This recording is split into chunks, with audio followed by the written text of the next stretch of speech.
OBS recording, so we are all good to go. All right. Right. So, do you want me to go over the A star homework assignment? Yes. Sorry? Yeah, the exam already has a A star question, so we can go with that one first and then we go back to the homework assignment. Either way is fine with me. Do you guys want to go over the exam first or homework assignment first? Okay, we get a mix here. So let's go with the exam first because I think the exam is actually a little more important. So yeah, just a little. Alrighty. All right, so this is the exam from last semester. This is the actual exam.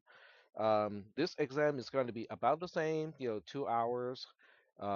Everything's going to be handwritten, okay? You can still bring your notes with you on paper.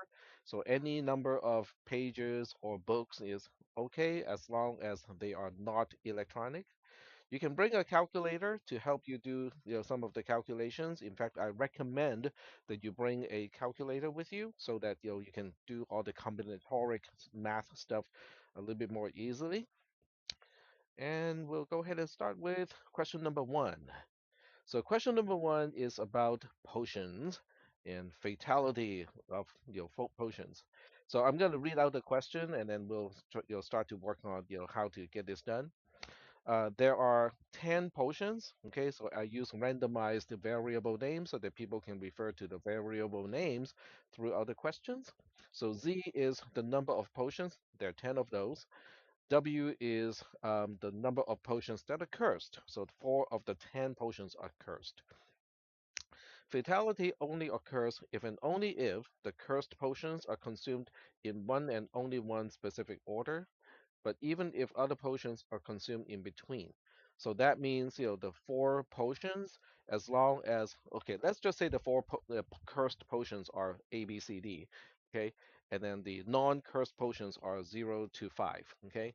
So this means, if you consume the potions A, B, C, D in that particular order, it doesn't matter what, other potions are interleaving, it is still, fatal. Is that okay? Okay, so I'm just using XYZ as examples here. For example, if potion W is not cursed, potions X and Y are cursed and fatal if consumed in the order of X before Y, then these orders of consuming are all fatal because XWY still has X before Y, even though W is in between. XYW, obviously, because XY are kind of in that sequence format already, W is just after.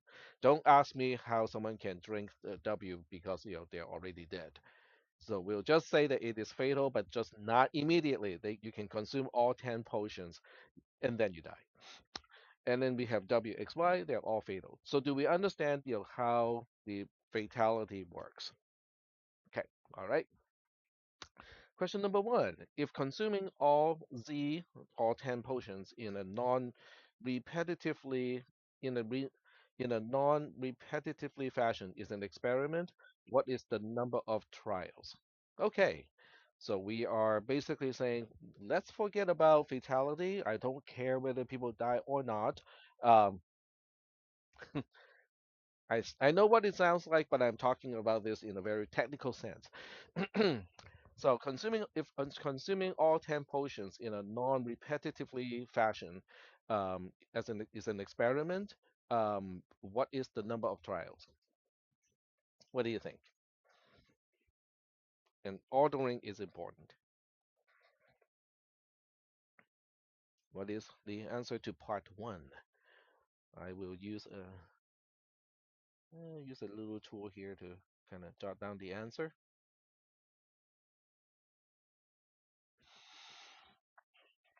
It's just exactly. It is just 10 factorial. Okay. So let me see if I can pull this over here. So question number one, part one, is just 10 factorial. Okay, so let's move on to number two. What is the number of outcomes for the first trial? In other words, you have all 10 potions in front of you, and you go like, okay, I need to go pick up the first potion to drink. So how many choices do you have? What is the total number of outcomes? That's a pretty obvious one. 10. That is correct. All right. So, and for another 5%, it is asking, are the trial outcomes with or without replacement? It is without replacement. That is correct. Okay. All right. So the next one is asking, if fatality is to be considered, are the experiment outcomes ordered? Yes. Okay. Very good. So the answer is yes. Ordering is important. All right. So question number part five is asking, derive the cardinality of the experiment outcomes, or the experiment outcome set.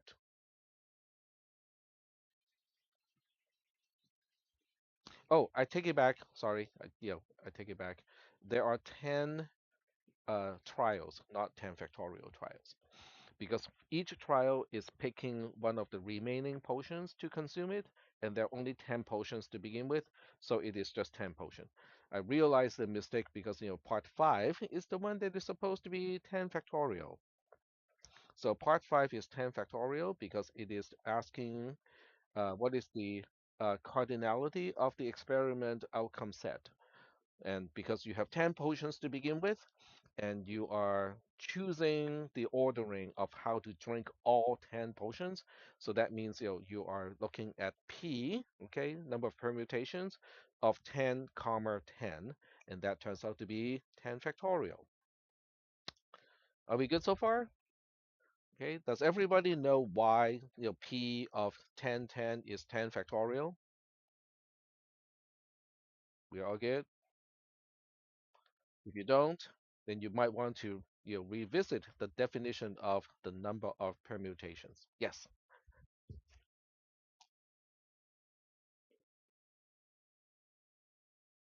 because we are drinking all 10 potions. Because there are 10 potions to begin with, and we're going to consume all potions. And that's why there are 10 trials. Because each trial is choosing a potion to consume. Yep. All right. So a quicker way to look at this is to think of not potions but pills. Okay, pills are easier because they don't spill. But we can also fit pills into tubes, right? So think of, you have a bag of 10 pills. Four of those pills are, poisonous if they are consumed in a specific order. The other six pills are inert, okay? So you're now trying to pick the pills one at a time, put it into a tube, and then you consume the pills from the tube one after another. So you can kind of imagine the experiment is like that. Yep.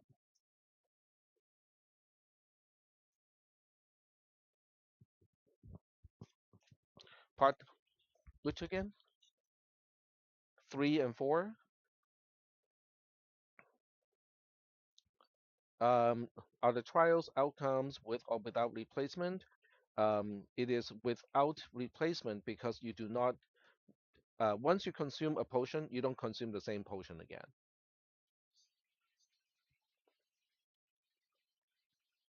Mm, I think I understand. It is implied. Yeah, it is implied. So in the exam, if you're not sure which way it is, this is something that you can ask me for clarification, which also brings me to remind people if you need DSPS accommodation, you need to make that arrangement like today, okay, just to make sure that you have a spot. All right. So that addresses the question. Are there any other questions that I need to address at this point? I think three, okay, four is also, part of the question. If fatality is to be considered, are the experiment outcomes ordered? The answer is yes, because you have to consume things in a specific order. So that tells you that the outcome should be ordered. Because if the outcomes are not ordered, I cannot differentiate between. I mean, okay, think about it this way. If the experiment outcomes are not ordered, how many outcomes are we looking at? We have 10 potions to begin with, and I'm choosing all 10 potions. And if the ordering is not important, how many outcomes are we looking at? In other words, I'm asking you, how many ways can I pick all 10 pills from one bag and put all 10 into the next bag? And ordering obviously is not important because it's a bag. The answer is one. There's only one outcome. So in this case, it is ordering is important because we are looking at all the different possible ways of ordering the consumption of the potions. Is that addressing all the questions? Yep.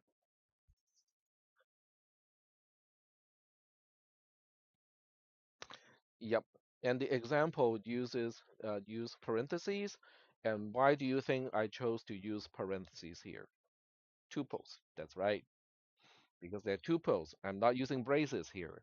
Okay, if I were to use braces, it would imply there are sets where ordering is not important, in which case all three would be the same if the parentheses were to be uh, replaced by braces.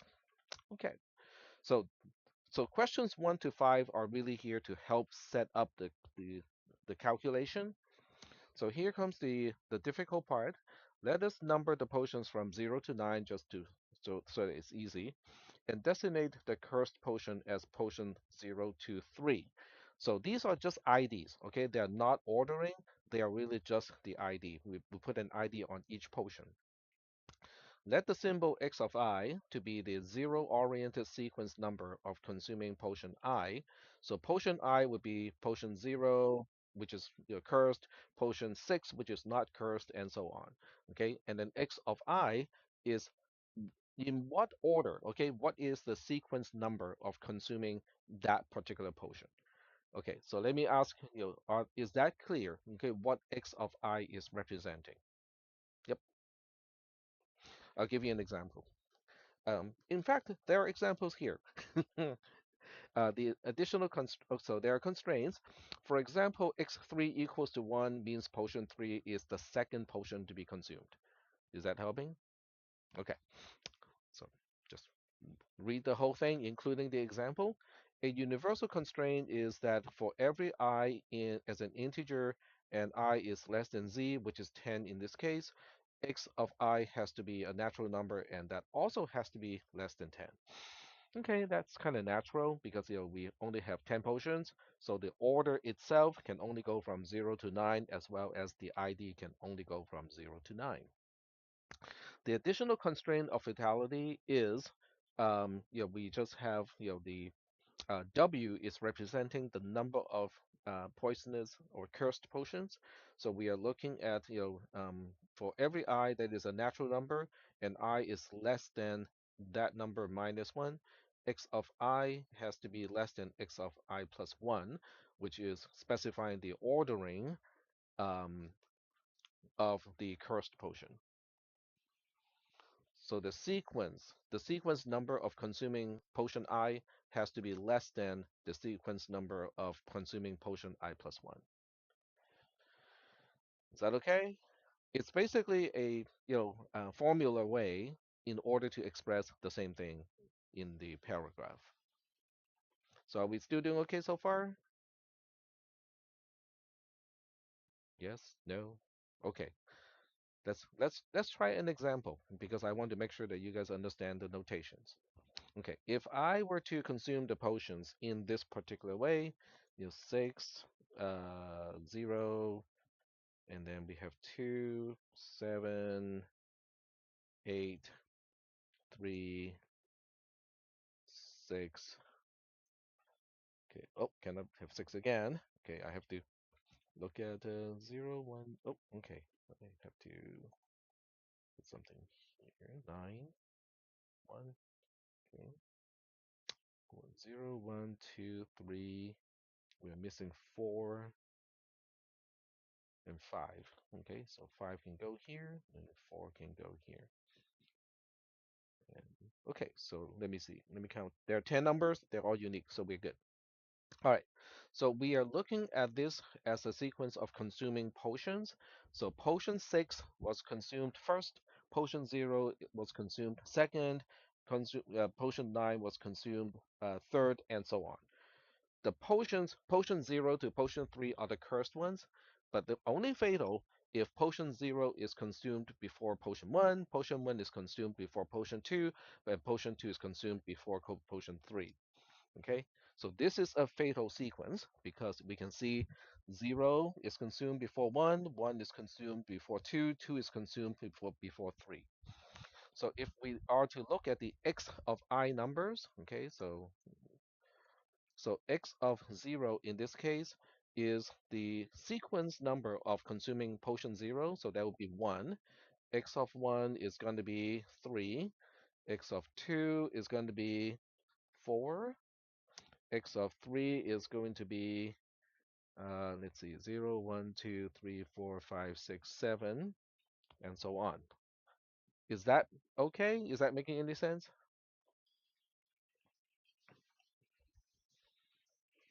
Yep,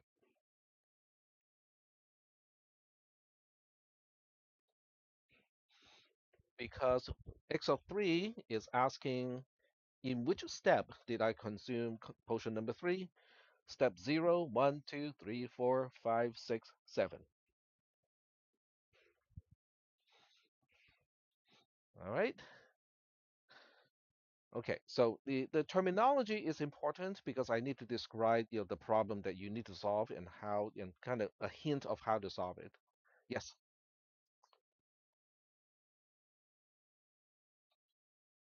x of I is zero based. What do you mean by it's not?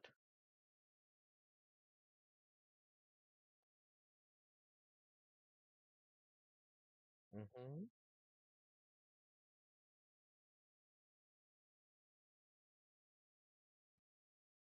Okay, so this is not the same example that the one compared to the one that I presented. So let's read this one.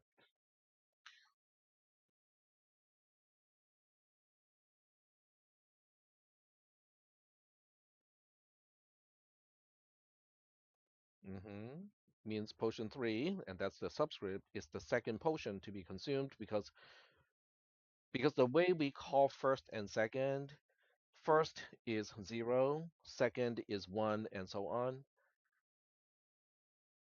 Yep. Okay.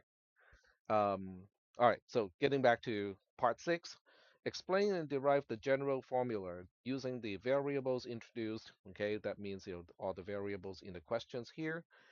To express the number of ways to position the consumption of cursed potion leading to fatality. For example, if there are 4 potions of which 2 are cursed, then x0, x1, this is this order, this order, this order, this order, and this order, and this order are all the fatal ways to position the consumption of the cursed potion leading to fatality. Do not take the positioning of the non-cursed potion into consideration for this part. Okay, so I'm just asking if I ignore all the inert potions, how many ways can I position the cursed potions so that we end up with a fatality?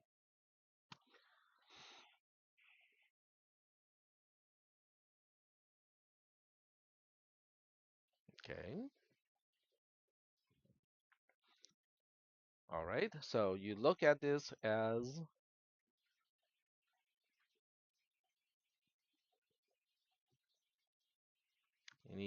any idea? It's all combinatorics. So that means we're looking at combinations and permutations and factorial here.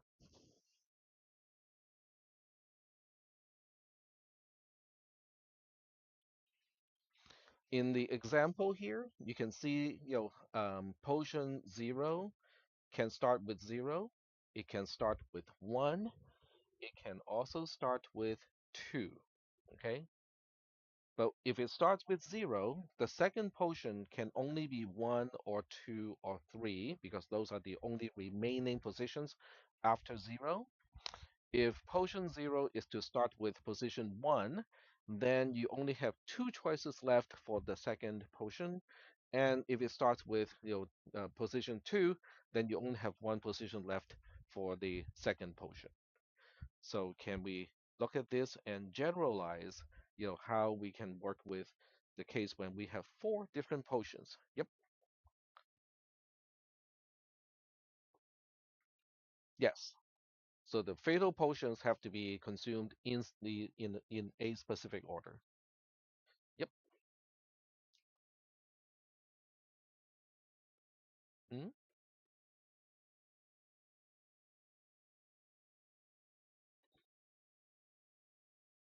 So the constraint is the potions have to be consumed in so the potion 0 has to be consumed before potion 1. Potion 1 has to be in the question itself. Potion 1 has to be consumed before potion 2. Potion 2 has to be consumed before potion 3. And as long as that ordering is happening, then it's going to be fatal. They don't have to be contiguous, but they have to be increasing order when it comes to the cursed potions. Yes.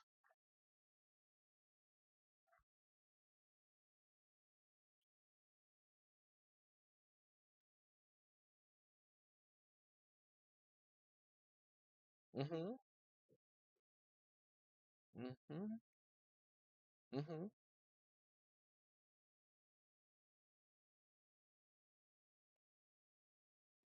No, it is no. This is okay. This is about potion three, and we are asking, when are we consuming potion three?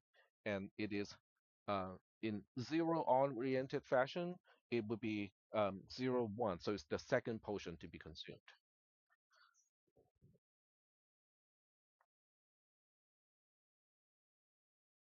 So x of I is the zero oriented sequence number of consuming potion I. So that means the subscript itself identifies the potion. X of I tells you when it got consumed. I don't think it is inconsistent. Yep.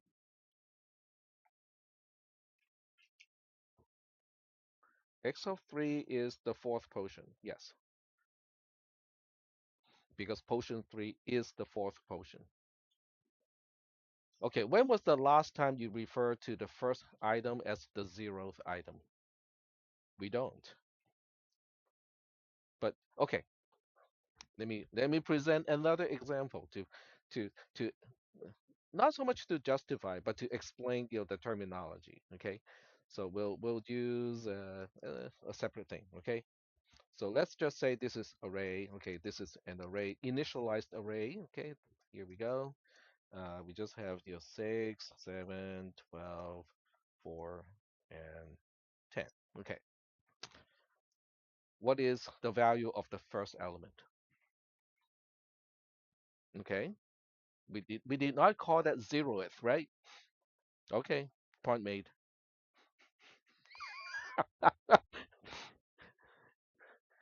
What is element 0 of the array? And what is the first element of the array? 6. That is correct. Okay, so the way we count using first, second, and third is 1 oriented, but when we identify the element in the array using a single number, it is 0 oriented, and hence the confusion. Is that okay? Does everybody understand what I just said? Yep,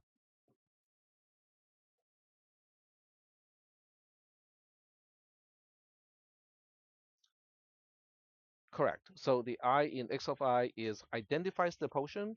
X of I itself tells you in which step we consume that potion, and the step number itself is 0 oriented.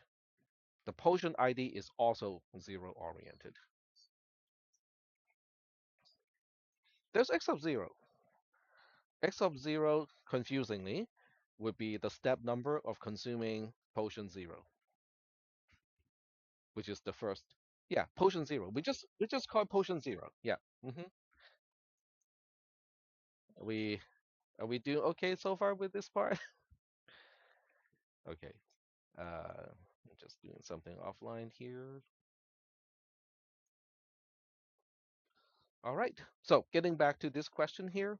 So can we figure out, how to count the number of ways so that, um, the number of ways of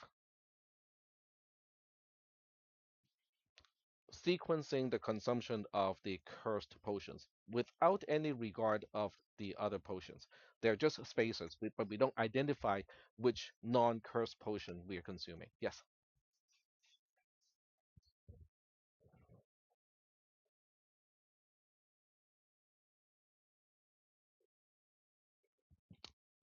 it.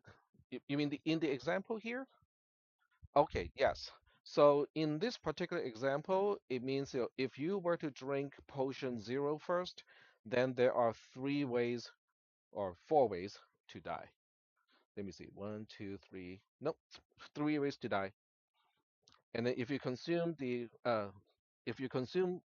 potion 0 second, then there are two ways to die. And then if you consume potion 0 third, then there's only one way to die because there are only four potions. So that means there's only one choice that can cause you to die. But this is also without any regard of the non-poisonous potions or the non-curse potions. Yep. No, because if you look at the number of potions times the okay, are you talking about cursed or non-cursed? That won't answer. That's not the number either, because it won't even match this one. Because in the example, there are two cursed potions. So if it is what you said, then there would be four ways, right? And we can count it there. It's not exactly four ways. We have one, two, three, four, five, and six. And it is not a power either, because 2 to the power of 2 is not 6 either. It probably has something to do with factorial. Total number minus 1 factorial. That won't work either, because in this case, we have 4 to begin with, and 3 factorial is not 6.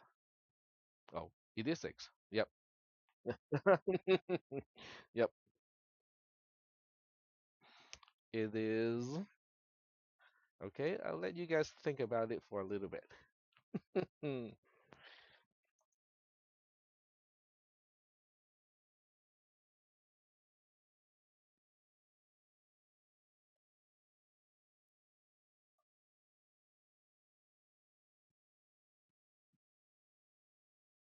It has to do with combination. So what are we choosing out of what?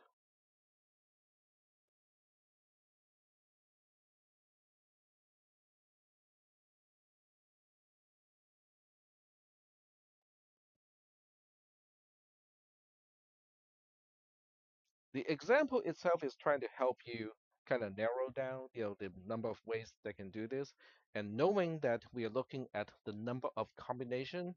So,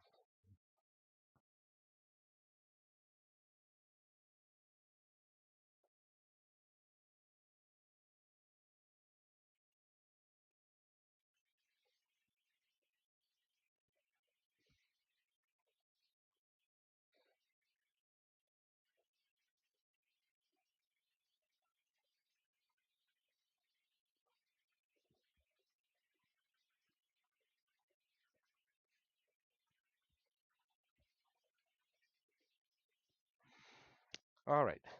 So I'm gonna, yes, go ahead. Nope, it's not power. I already said it's a combination thing.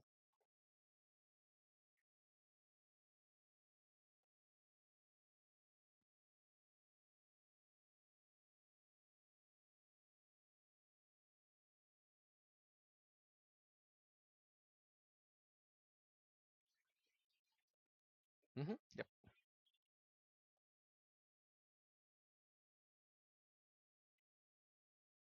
hmm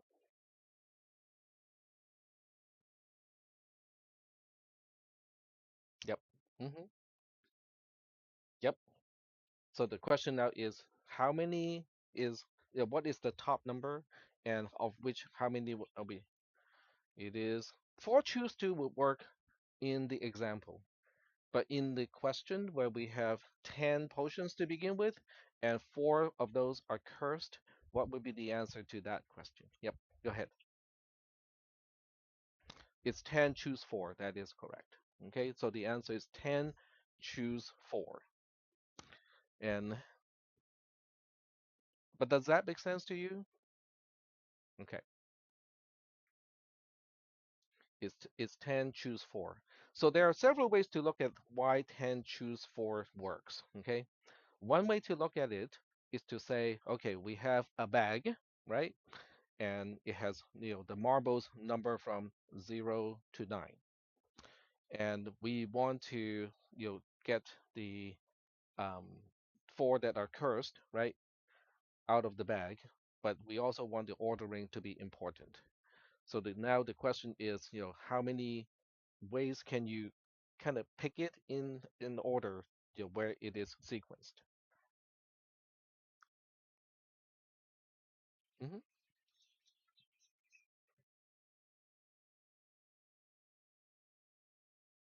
No, the question itself does not ask you to explain it. Oh, explain and derive. Okay, so you do have to provide a certain explanation. hmm Um, Let me see what the question asks. It asks, derive the general formula, so it does not ask you for the exact number. So you do not have to give me the exact number. Just the formula is fine. hmm Yep.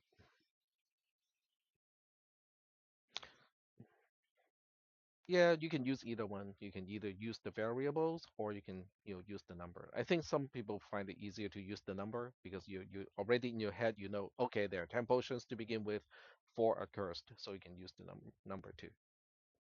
hmm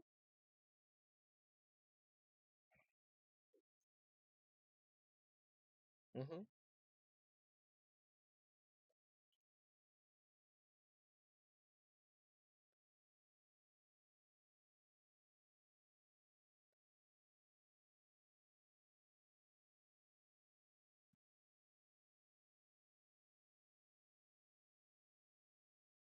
hmm Okay, so I think the best way to explain that is something like this.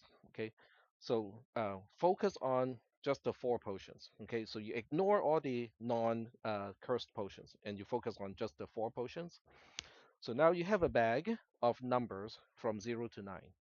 But those 0 to 9 is the step number. Okay, in other words, it's the sequence number. So now you just go like, okay, I'm gonna pick four numbers out of this bag. Okay, and don't worry about whether it's sorted or not. So you pick four numbers out of the bag. Those four numbers are guaranteed to be unique, right? Because you don't work in a problem where items in the bag are non-unique. So they're all going to be unique numbers. So now you ask of those four numbers, okay, how many ways can I assign these numbers to the cursed potions so that that specific ordering is going to be fatal? There's only one because it has to be in a sorted way. Does that make sense? And that's why 10 choose 4 answers the question number for part 6. Does everybody kind of understand what I mean by that? Okay. Um, okay, so I'll try my best to illustrate it using a text editor. Okay. So you have a bag. Okay. The bag has these numbers in it. Okay. And you want to choose a set of four elements out of this thing. So I'm just going to be randomly choose 7, 2, 5, and 9. Okay, this is a set. I can write the number in any order within the braces. Are we good so far? So how many ways can I assign these sequence number to potions 0 to 3 such that that ordering is fatal? There's only one way, right?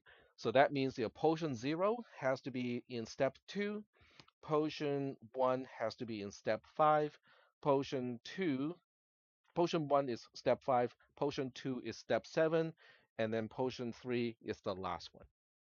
Does that make sense? So that's why, it's we are choosing just any four numbers out of a set of 10, and that's it. 10, choose four. Because once I have those four numbers, there's only one way to assign those numbers to the fatal potions in order for the sequence itself to be fatal. Is that making any sense? Mm, yep.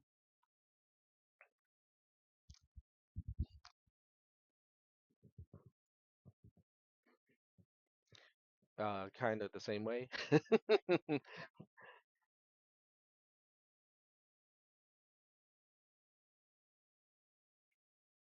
The constraint is already given to you, so you don't have to explain the constraint itself.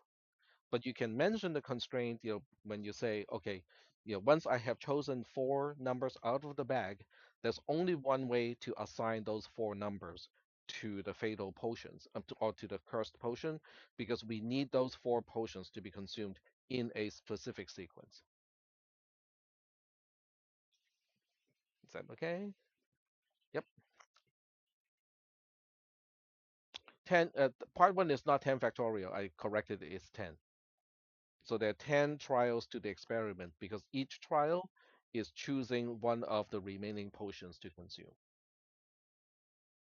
It is not permutation because the question is not asking how many, um, it's not asking the number, it's not asking you about the number of outcomes, it's asking you about the number of trials.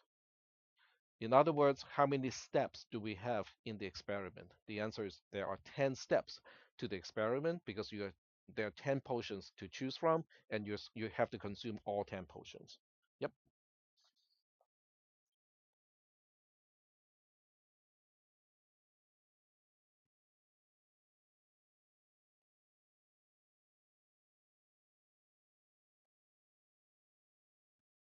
No, because it does not, because you would not be deriving the general formula.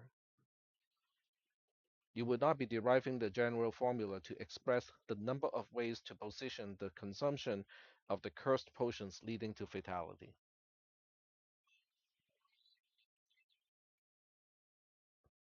Yep. Yep. hmm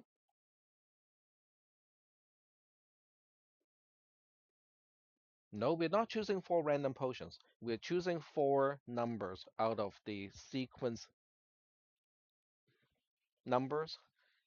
And once you have chosen your four of the sequence numbers or step numbers, there's only one way to assign those step numbers to potion 0 to 3 because we need potion 0 to be consumed before potion 1, potion 1 before potion 2, potion 2 before potion 4.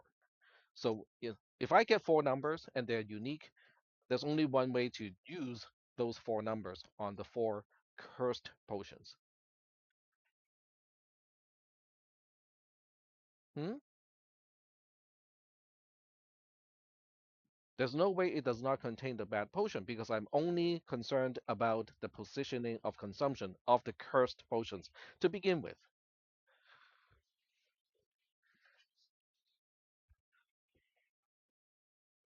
No, because of the constraint that I already placed on how I am using those four numbers.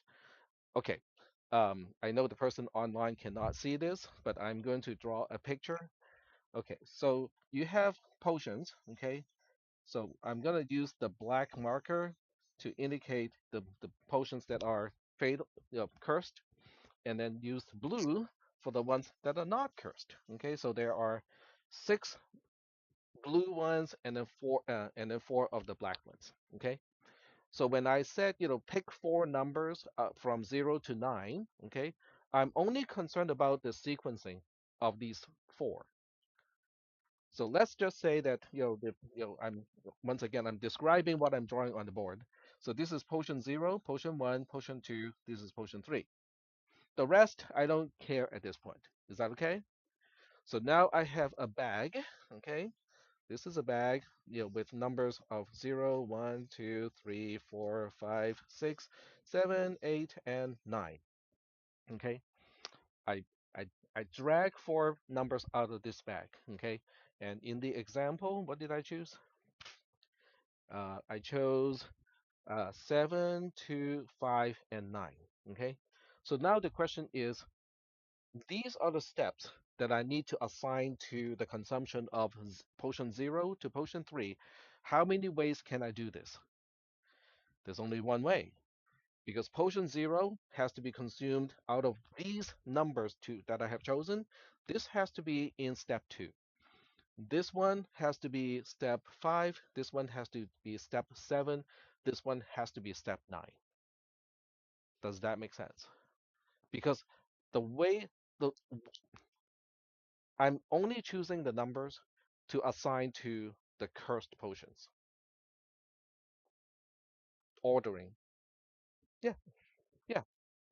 So because there's a one-to-one correspondence here, every combination, there's only one way to apply that combination to the sequencing of the cursed potions.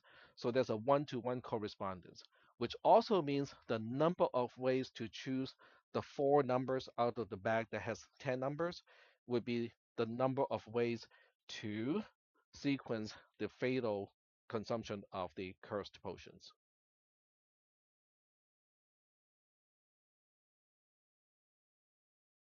And that's why it's 10 choose 4, because there are 10 numbers in the bag, and you only need to choose four of those 10 numbers. And once you have chosen those four numbers, there's only one way to assign those four numbers to the sequencing of the cursed potions.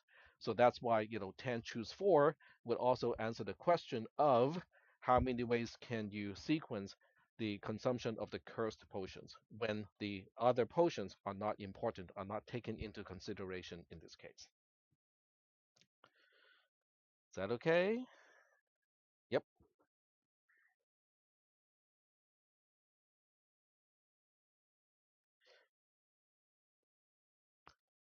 It's not as well. Okay, so in this case, okay, um,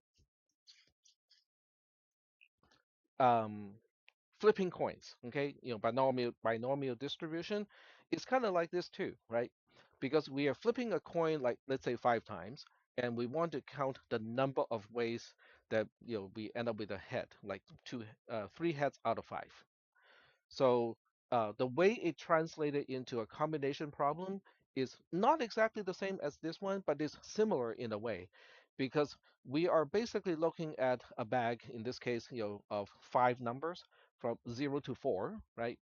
And then we are really just asking, of those five numbers, how many ways can I choose three numbers? And those three numbers will be corresponding to the trial number that ends up in heads. So by itself, ordering you know, is important because we are dividing it by 2 to the power of 5, which is the total number of ways of flipping the total number of outcomes of flipping a coin 5 times, because that actually includes ordering into the whole thing, because the 2 to the power of 5 would count head, head, head, tail, tail, and tail, tail, head, head, head as two different items. So ordering is important when we look at the omega, or the total number of outcomes, but we still use combination because the combination identifies which 3 out of 5 coin tosses end up in heads. So so whether ordering is important in the calculation of omega, or the cardinality of omega, does not necessarily indicate whether you should use combination or permutation in the actual calculation. Is that okay? All right. So the answer to question number 6 Okay, I'm just going to write down the numerical answer, but not the explanation. This is going to be, the combination of 10 choose 4, which in this case is also known as the combination of Z choose W. Those are the two variable names mentioned earlier in the question. All right. So question number 7 or part 7. For each fatal way to position the consumption of cursed potions, how the non-cursed potions are consumed is inconsequential in terms of fatality, but we still have to count those. So the question here is asking for each fatal way to position the consumption of cursed potions, how many ways can the non-cursed potions be positioned? Derive this expression using the variable names. Okay, so getting back to the whiteboard here, okay, so we have one example here, concrete, okay? So when we're only considering consuming potion 0 in position 2, consuming potion 1 in position 5, consuming potion 2 in position 7, and consuming potion 3 in position 9, what about the other non-cursed potions? There are 6 of those. So how many ways can I play with those non-cursed potions? Yes, it will be 6 factorial, exactly. So in this case, it will be 6 factorial because there are only 6 spots left. And ordering, I need the ordering because we are the the total number in terms of the cardinality of omega takes ordering into consideration. So that's why I need to take into consideration of the ordering. So that's why in question number 1, part 7, the answer is 6 factorial, because there are 6 non-cursed potions, and of those 6, you can rearrange those in any way with the 6 remaining positions. So, namely, in this case, it will be position 0, position 1, position 3, position 4, position 6, and position 8. There are 6 positions where you can place your non-cursed potions. Yep.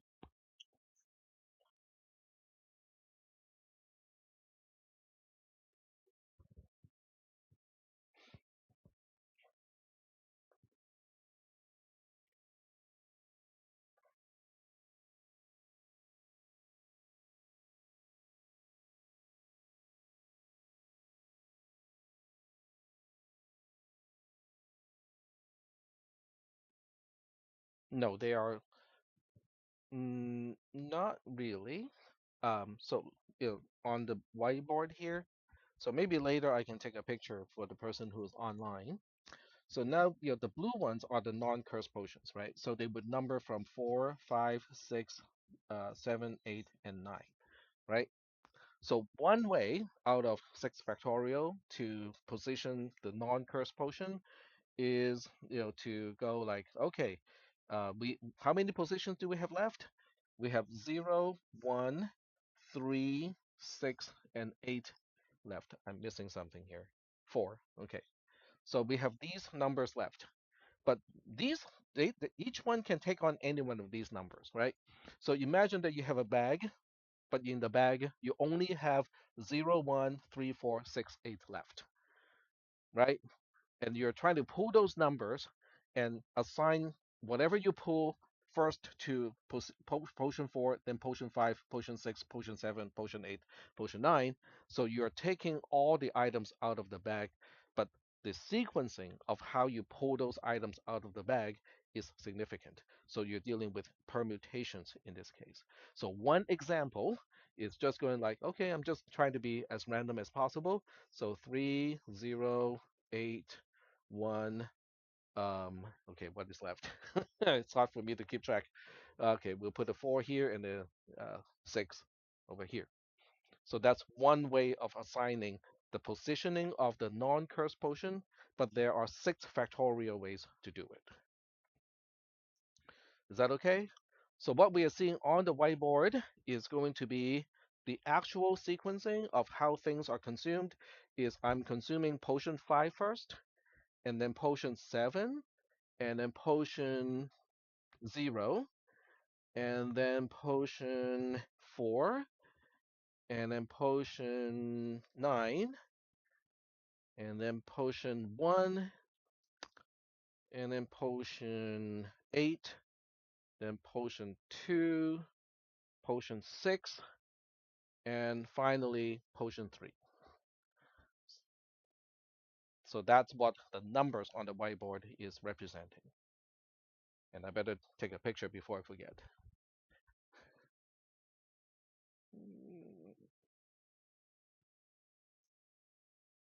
Shoot. Hmm. I love that because there's less camera shake if I just. Yep.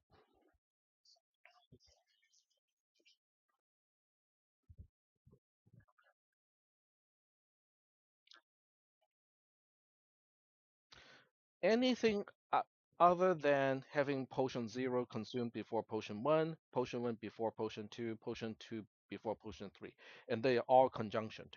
So that means you need the consumption order to be 0 before first, before 1, and 1 before 2, and 2 before 3. If that rule is not, if that is not true, then the end result is non-fatal. You might get a diarrhea, but non-fatal. Is that okay?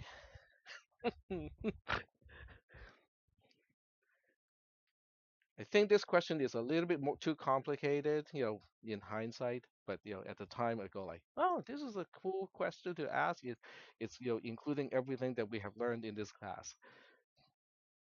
All right, so but since it's here, I'm gonna finish it. Okay. Um, so question number 1, part 8, is asking, let the event set contain and only contain ways to position the consumption of all potions leading to fatality. Each element is in the form of a tuple of values in the format of x0, comma, blah, blah, blah, all the way up to x subscript z minus 1. So each one is basically just the sequencing of how, when we consume potion 0, when we consume potion 1, and so on. And there's an example here. Derive an expression that computes the cardinality of E using the earlier um, equations. Yes,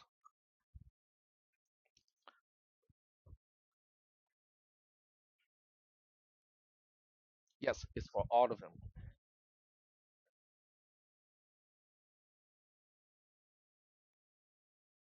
Yep, yep.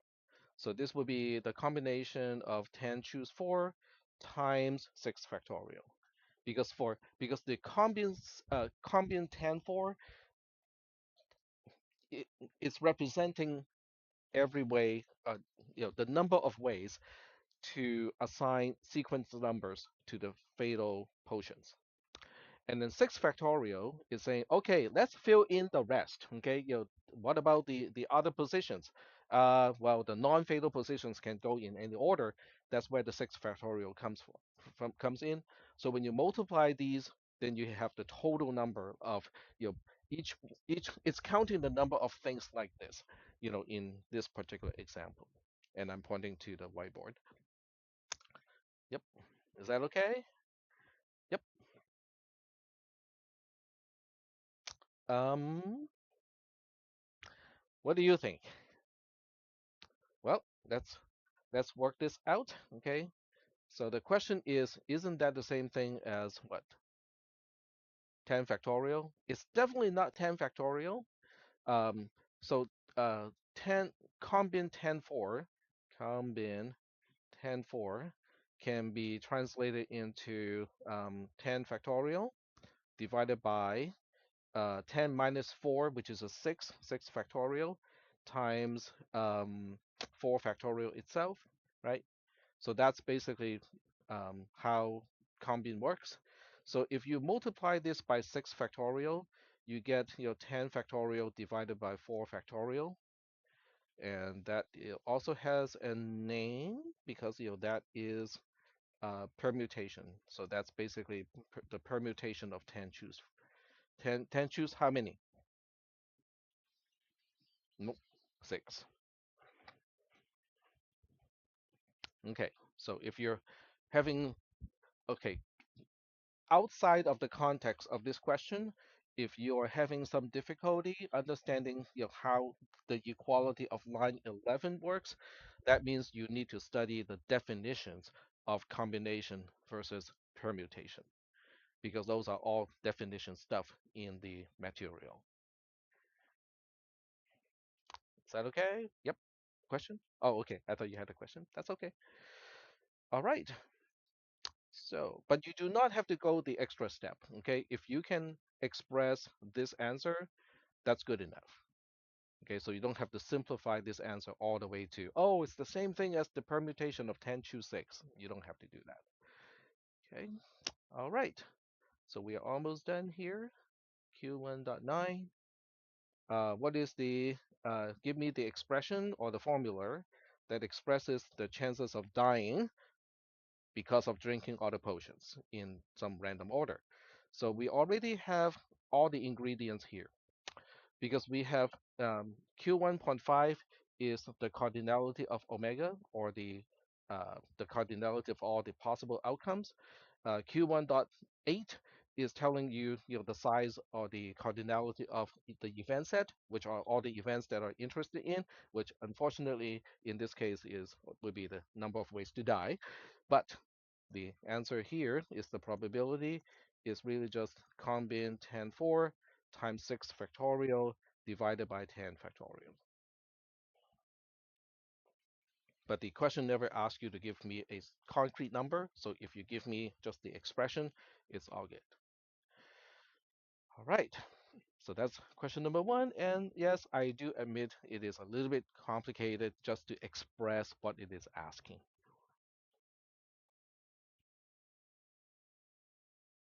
So I'm going to dial back a little bit this semester. Yep. Hmm?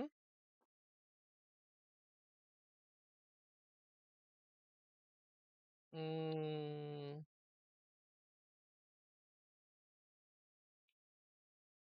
so it'll be 4 factorial. Yep.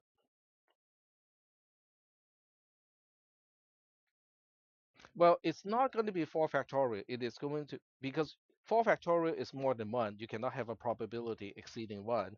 Yeah. So I think it's going to be 1 divided by 4 factorial. Hmm. Yep. So we want to do things out of order? Yeah, yeah, we probably have to.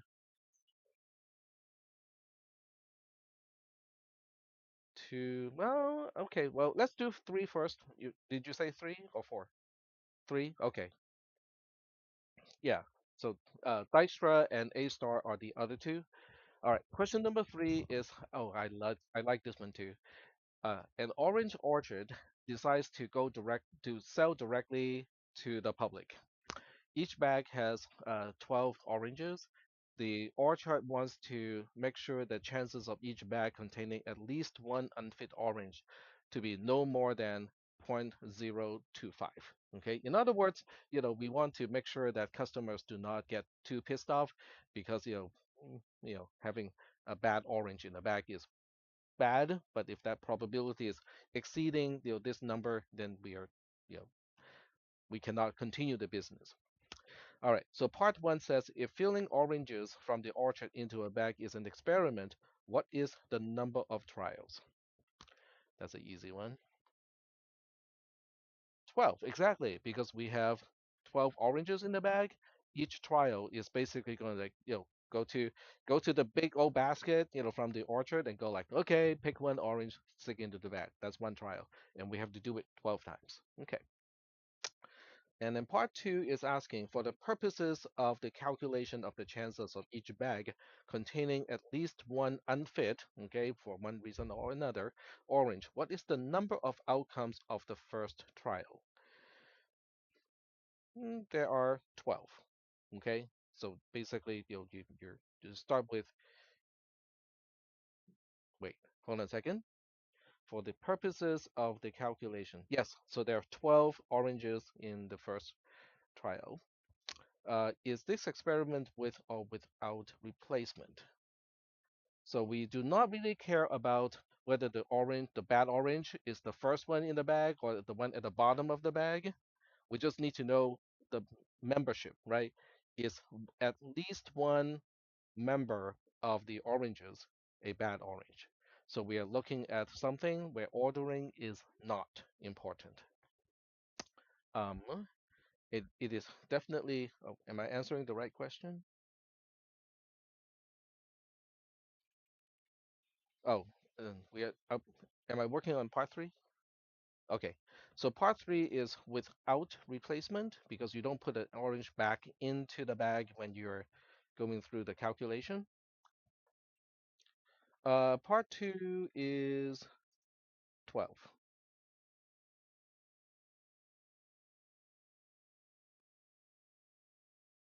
Hmm. No, part two is actually two. There are two outcomes.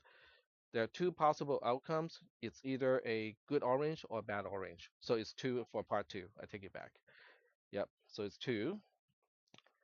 And then for part three, we answered that already. So now we're working on part four. So on part four, assume that the probability of each orange being unfit is y.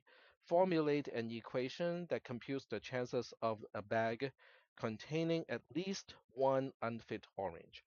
Reference the variables already introduced. The equation should relate to the goal of the orchard.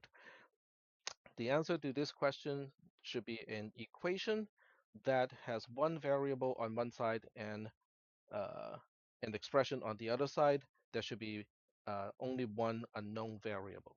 So as long as you can express it as an equation where there's only one unknown variable, that is the criteria of this question.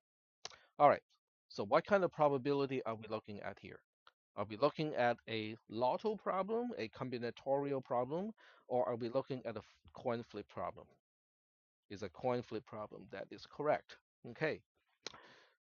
All right. So given that it is a coin flip problem, how do we express this particular answer? So let me go back to my text editor here. So I'm gonna put it here. This is Q3 dot 4. Okay. All right, so it is a binomial distribution. So now the question is, you have to look at the sigma of the binomial distribution and you ask, okay, I know we are not adding up everything, okay? Because if you add up everything in the sigma notation, you get one back all the time, okay? That wouldn't be a very useful answer. So now you have to say, okay, what range are we looking at and how do you set up the whole thing? All right, so there are two ways to look at this. Okay, if you want to use the sigma notation, you can kind of go for a more intuitive kind of answer. Um, and let me look at the variable here. I think the chances of each one being unfit is y. Okay, there we go. So you're looking at the summation where I goes from some value to some other value, and then the expression that you are summing is going to look like something like, okay, some kind of combination, and you are going to say, out of the 12, we are going to have, some I of them. So the question now is, do you want I to represent the number of good oranges or the number of bad oranges? So I'm going to use bad oranges, just because y, the variable y is the probability of a bad orange. So it's just a little bit more direct to kind of work on it that way. So the probability is going to be y to the power of, some I, okay, because we are counting bad oranges with I here.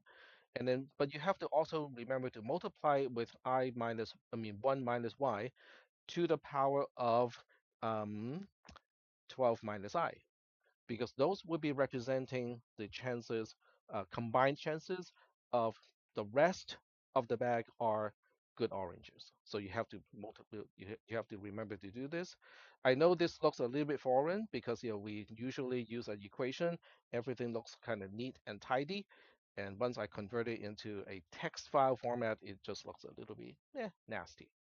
So now the question is, what from where to where? The question says, we want to make sure that there is at the most one bad orange.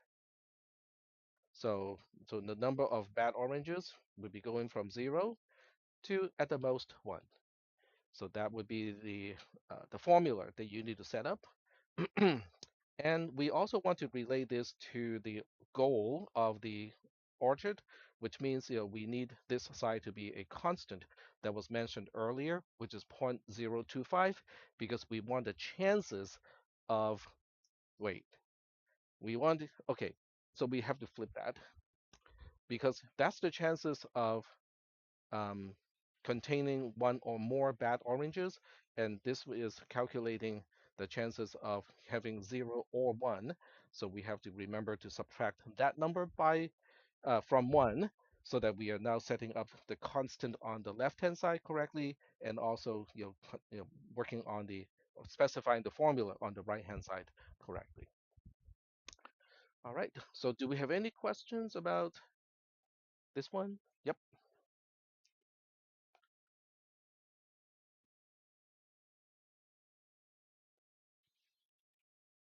Yep. All right. So that's part 4, and then we have part 5. Resolve the value of the unknown variable in the previous part. You can use algebra to transform the equation. Um, so the question is, can you solve for this y here?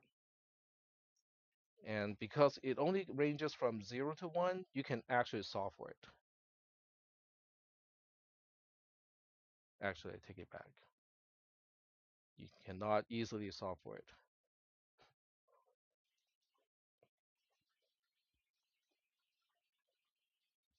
Yeah, you cannot easily solve for it because you're looking at some really gigantic power. Um, so I take that back.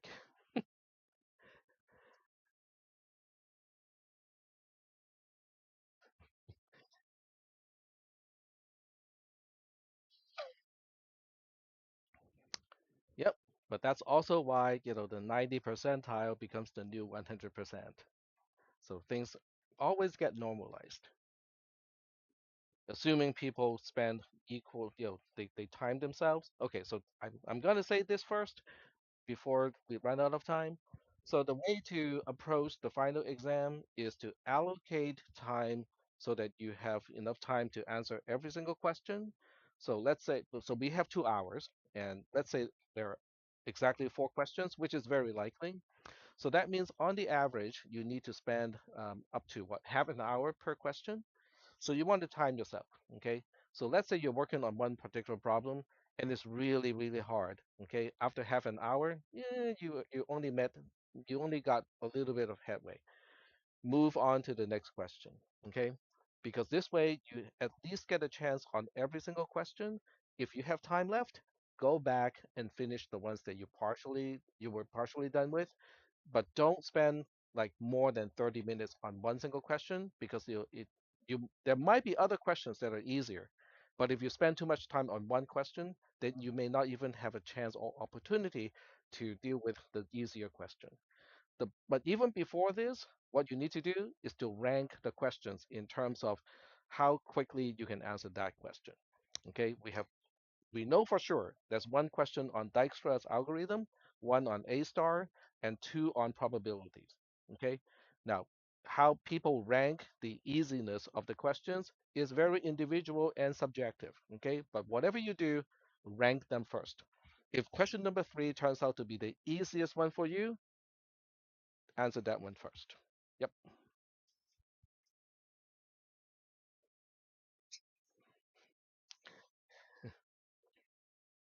So I'm gonna say, this idea came from Ilya on the record. Hmm. All right.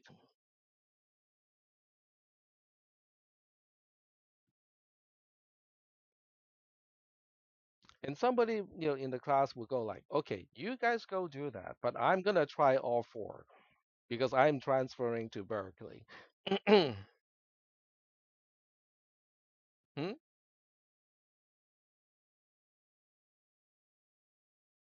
Yeah.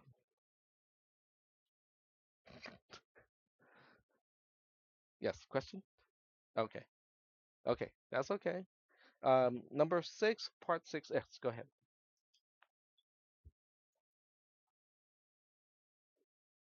Hmm.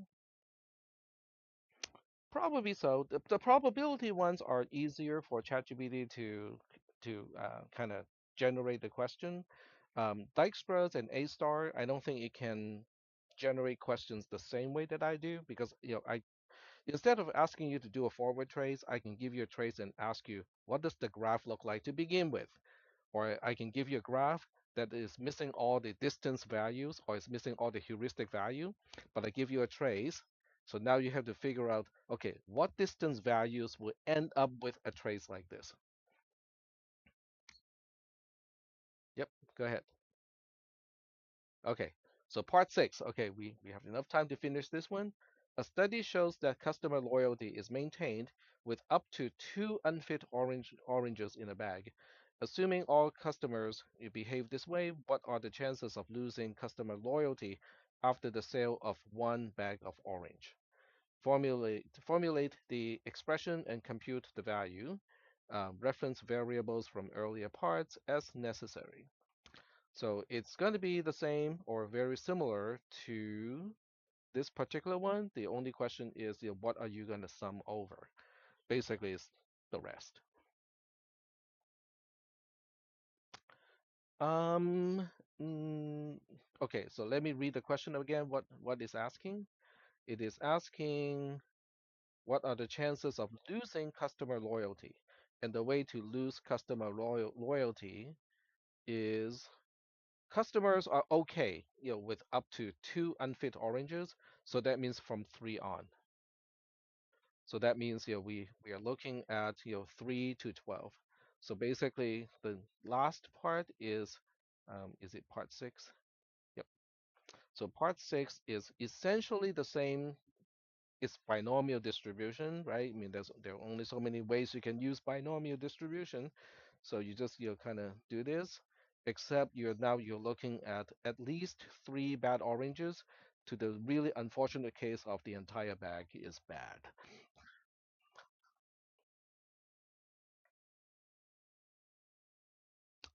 Yeah, so without the actual value of y, you cannot really give me a number, but if you set up the equation, that's good. Mm, yeah. Hmm? The left-hand side is basically this is what you need to compute. There's no constant given to you. This is the actual number that I want to get to. It's basically if I just sell one single bag of oranges, assuming making assumptions about when people get so pissed off they don't want to buy from you anymore. So this is going to be what is highlighted here is the chances of losing a customer after you sell a single bag of oranges. Yep. Part five. The actual answer of part five is is 0.0021 something. Mm, that's a good question.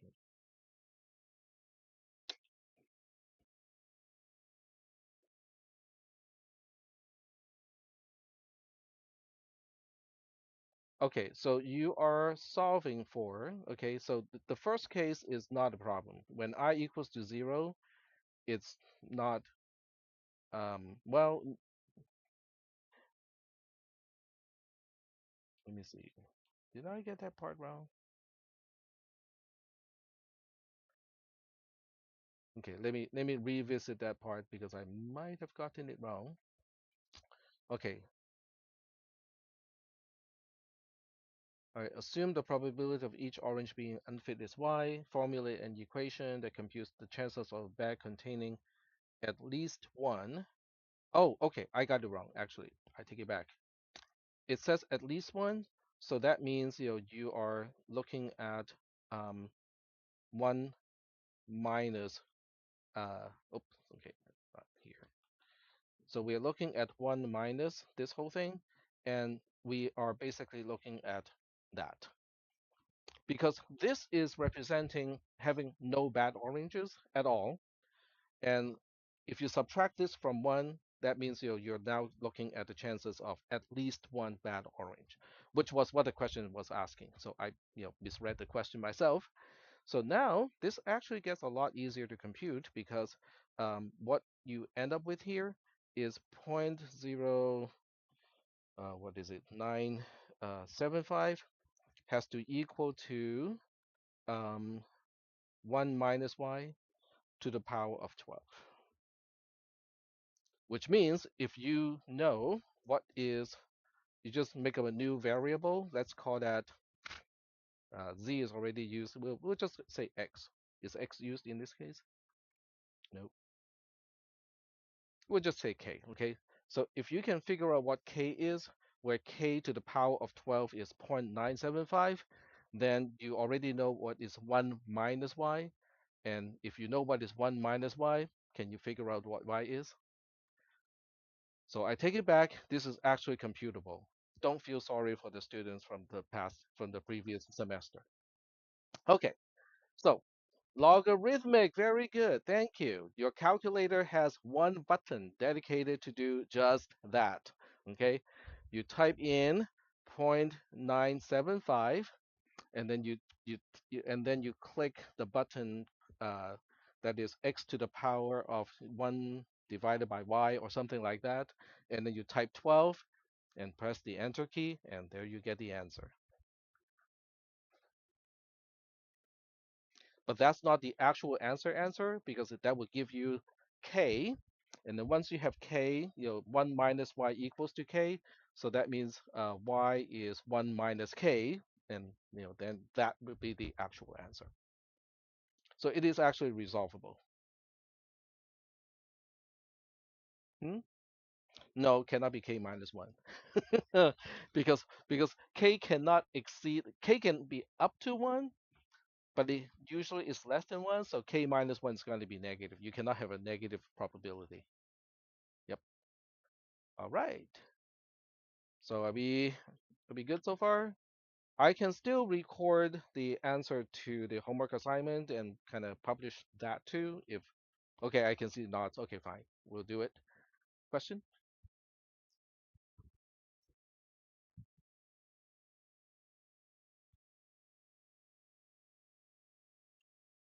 Yes. So 12 choose 0. What is 12 choose 0? It is 1. What is 12 choose 12? Also 1. That is correct. Yep. Alrighty.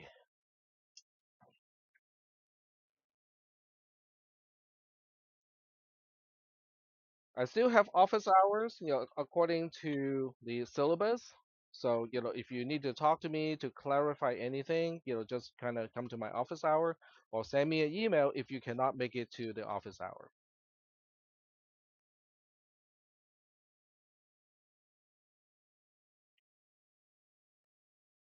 You will also need the answer in order for that to be useful. Yeah, we can do that. But I'm not going to go through and explain that manually. Okay. Okay. All right. You can also ask ChatGPT based on the past exams. It's like, okay, based on these are previous exams from TAC, what is likely to be in the next exam, and see,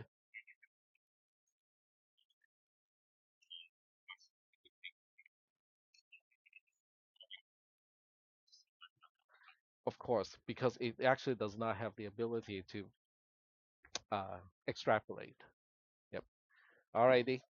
Mm-hmm. Yes.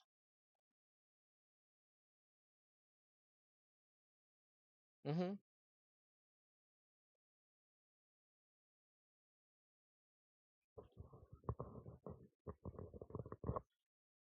I cannot hear you. You're fading away.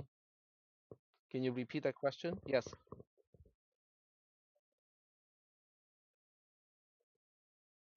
Mm-hmm.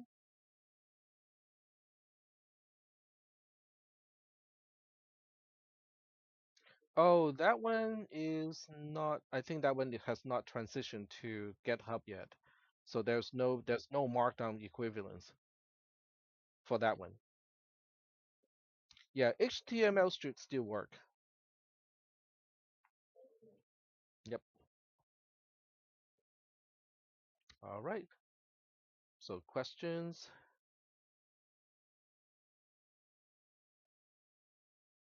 Mm, not yet. I can give you guys the key. I mean, if that's gonna help. Yep.